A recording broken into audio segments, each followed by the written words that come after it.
Hi, I don't understand what's happening to Ireland at the moment. Can you please explain it to me? Naturally. Some private banking institutes speculatively borrowed billions of euros from German, British and French banks, and then gambled it on the global derivatives market, and lost it all. So it wasn't the Irish state. No. However, the incompetent gobshites that call themselves the government told the international markets not to worry about the gambled money. They said the Irish people would pay it back. Why did they do that? Because they got so-called expert advice from the EU. The EU. Do you mean Germany? Probably. So German banks are forcing the Irish people to pay a debt they don't actually owe. How much do they owe now then? Nobody knows precisely. But it looks like the best case scenario is 200 billion and the worst is in excess of 300 billion. Good grief. That sounds mathematically impossible. Correct.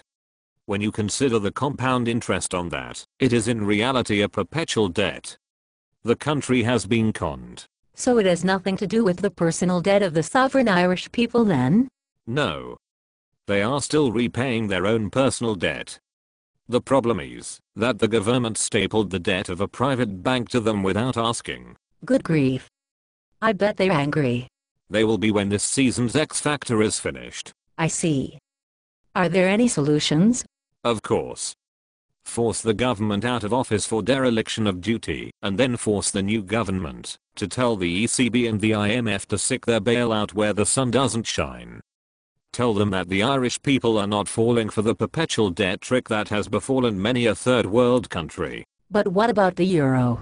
Well, the euro is about as useful a currency to the Irish economy as a bag of stones, so the Irish government would simply reinstall the old Irish punt. Preferably they would make it a debt-free currency and amputate it from the control of private finance institutes. Is that what you think will happen? Unfortunately no. I think the ECB and the IMF will asset strip the country and send it back to the 1930s in terms of wealth. Good grief. I know. It's a sad state of affairs and the international media are completely clueless as to what is actually happening. It will happen to them in the not too distant future.